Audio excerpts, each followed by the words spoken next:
आज आपण इथे बोलतो आहोत, संवाद करतो आहोत आणि त्याच वेळेला देशातला मोदी सरकारचा शेवटचा अर्थसंकल्प या देशाच्या अर्थमंत्र्यांनी लोकसभेत सादर केलेला आहे. काय बोललो मी? शेवटचा अर्थसंकल्प. आणि त्याच्याबद्दल मी आपल्या अर्थमंत्री निर्मला सीतारामनजींना धन्यवाद देतोय की आपण हे जड अंतःकरणाने कार्य पार पाडलं. शेवटचा का होईना पण अर्थसंकल्प मांडलात. आणि आणखीन एका गोष्टीसाठी मी त्यांचं अभिनंदन करतोय, कारण सगळा अर्थसंकल्प मी काही पाहिला नाही, वाचला नाही, पण पेनमध्ये शिरल्यानंतर मोबाईलवरती ऑनलाईन जे काही हायलाईट्स येतात त्याच्यात मी वाचलं की सीतारामनबाई असं म्हणाले की आता यापुढे आम्ही या देशात 4 जातींसाठी काम करणार. कोणत्या 4 जाती? गरीब, महिला, तरुण आणि शेतकरी. मी अर्थमंत्र्यांचं अभिनंदन करतो कारण त्यांनी मोठं धाडस केलेलं आहे. संसदेत जेव्हा अर्थसंकल्प जाहीर होतो तेव्हा गीतेसाहेब तुम्ही मंत्री होतात, मला असं वाटतं प्रधानमंत्री समोर असतात, पण प्रधानमंत्र्यांसमोर हे बोलण्याचं धाडस त्यांनी दाखवलं म्हणून मी त्यांचं अभिनंदन करतोय. अरे धाडस काय?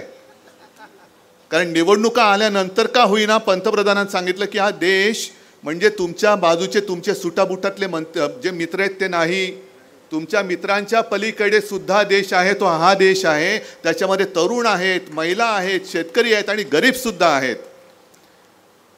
10 वर्ष झाली. 10व्या वर्षी तुम्हाला या 4 जाती तुम्हाला कळल्या की अरे तुमच्या बरोबरचे अडाणी वगैरे आहेत ते म्हणजे देश नाही. ज्याच्यासाठी तुम्ही 10 वर्ष जी खर्ची घातली आपल्या आयुष्याची, माझ्या देशाची, हा तेवढा देश नाही आहे. सुटाबुटातलं सरकार हे आता गरिबांकडे लक्ष द्यायला आलेलं आहे. मग सीतारामनजी, महिलांकडे तुम्ही लक्ष देता आहात, मणिपूरमध्ये का नाही जातो? मणिपूरमध्ये जा.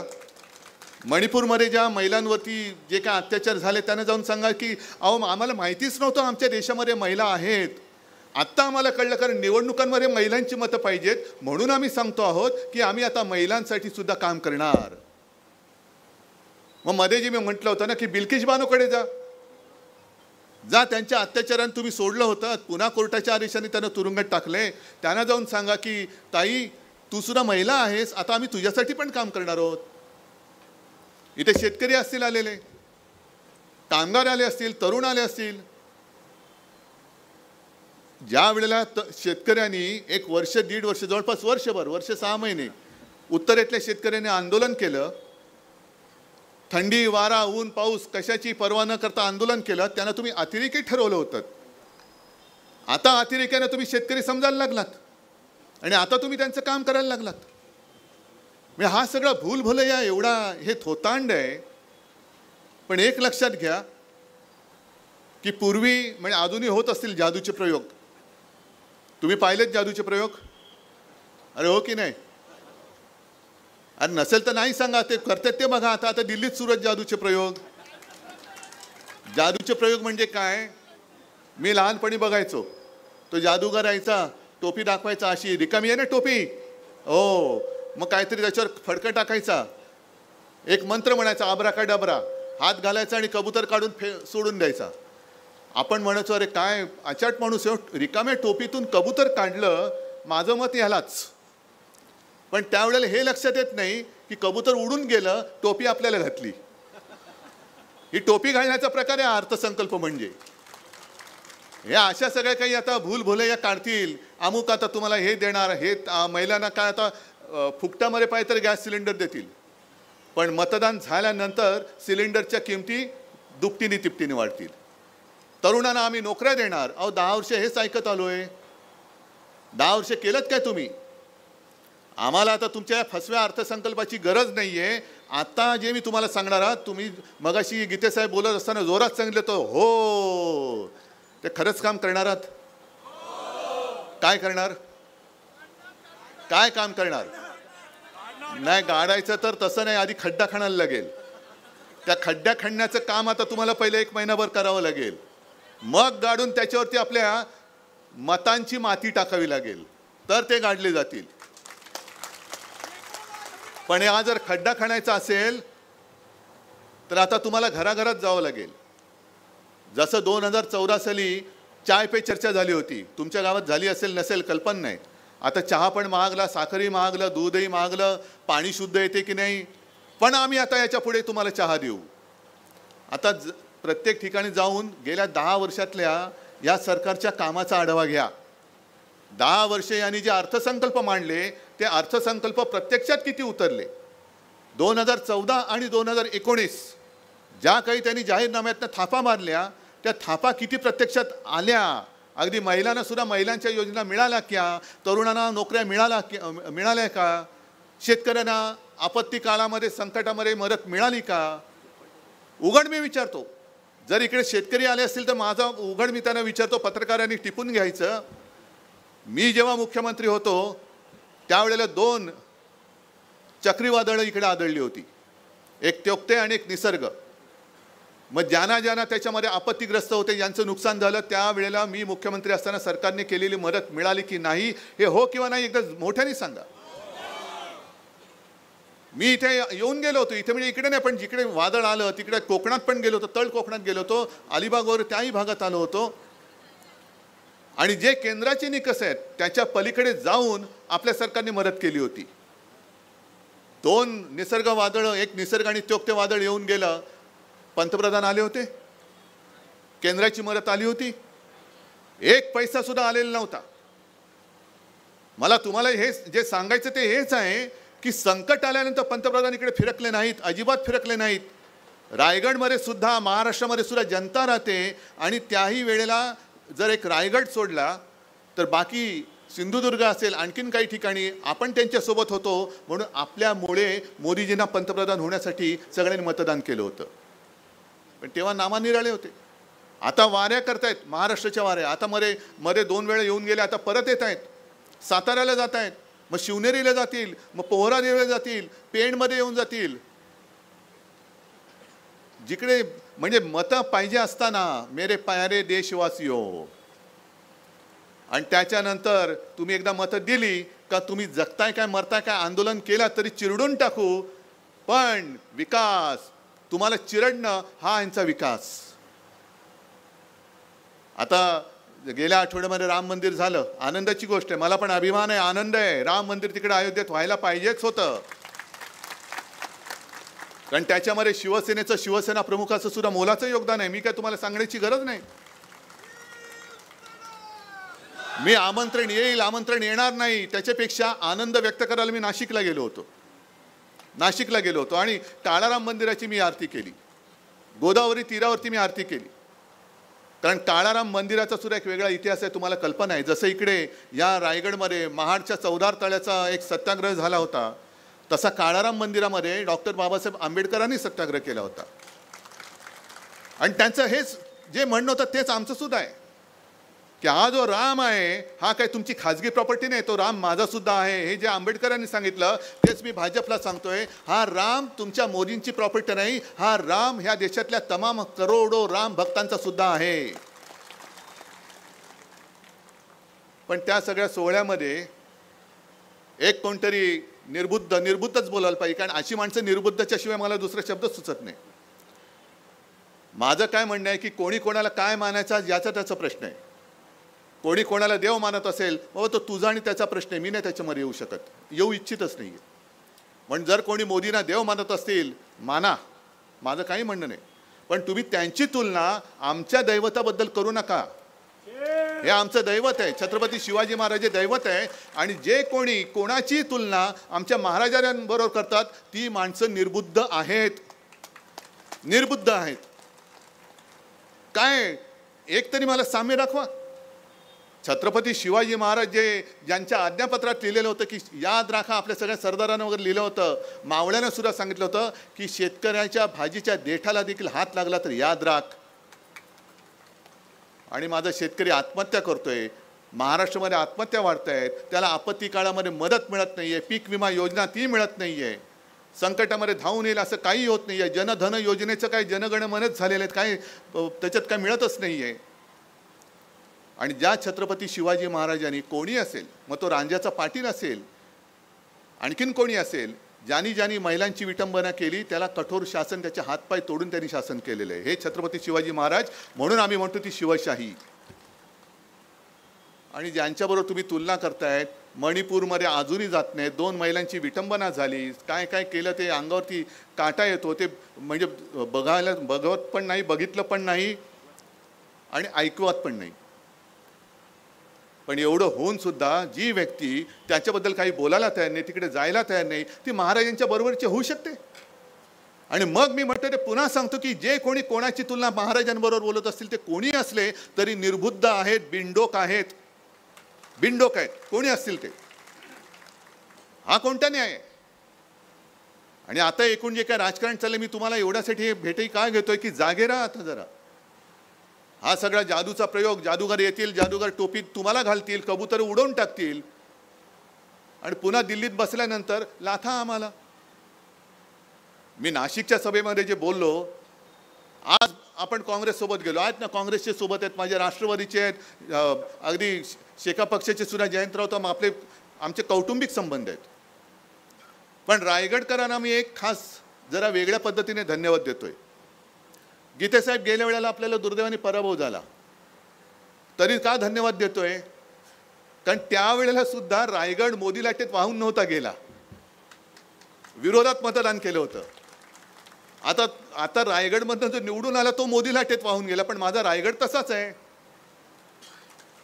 आणि आता उलट रायगडकर खुश झालेत, कारण त्यांना जे पटलं नव्हतं ते त्यांनी तेव्हा दाखवलं होतं. आता तर आपण हुकुमशाहीच्या विरोधात उभं राहिलेलो आहोत. नुसतं मोदींच्या विरोधात नाही, मी व्यक्तीच्या विरोधात नाही, आम्ही हुकुमशाहीच्या विरोधात उभे राहिलो आहोत. आणि रायगडमध्ये मला नाही वाटत जास्त काही प्रचार करण्याची गरज आहे, कारण गेल्या वेळेला एवढं करून सुद्धा रायगड ताठ मानेनी मोदी विरोधात त्यांनी मतदान केलं होतं. यावेळेला तर प्रचंड लाटेच्या पलीकडे सुनामीसारखं मतदान होणार आहे रायगडमध्ये, मोदींच्या विरोधात, हुकुमशाहीच्या विरोधात.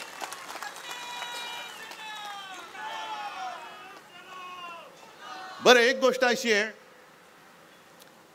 की यांचं काय म्हणणं आहे की अबकी बार काय म्हणतायत 400 पार. मग 400 पार जर तुमची आत्ता होण्याची तयारी असेल, मग तुम्हाला नितीश कुमार का लागतात? नितीश कुमार का लागले? मग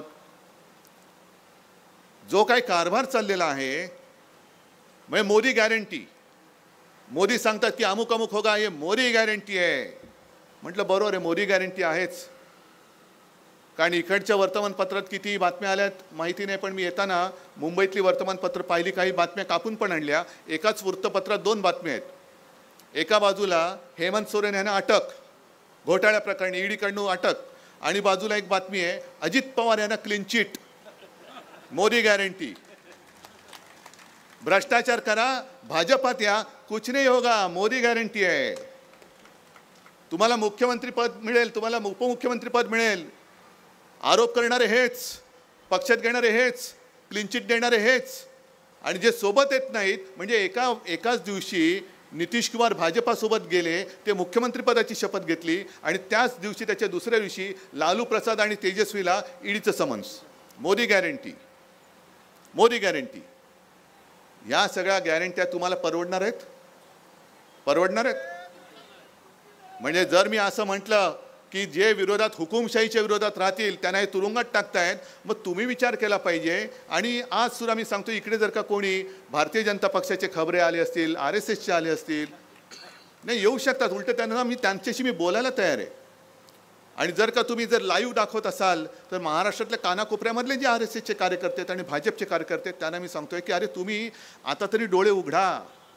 ही लढाई केवळ भाजप विरुद्ध विरोधी पक्ष अशी नाही आहे, ही लढाई लोकशाही विरुद्ध हुकुमशाही आहे. तुम्ही ज्यांच्यासाठी सतरंजा घालता आहात, ज्यांच्या मागे लगबग सगळी उठाबशा करता आहात, त्यांच्या हातामध्ये पुन्हा देश देणार असाल तर याचा अर्थ तुम्ही तुमच्या पुढच्या पिढ्या या हुकुमशहाच्या ताब्यामध्ये देत आहात. पुढच्या पिढ्या तुम्हाला माफ करणार नाहीत. आम्ही लढतो आहोत.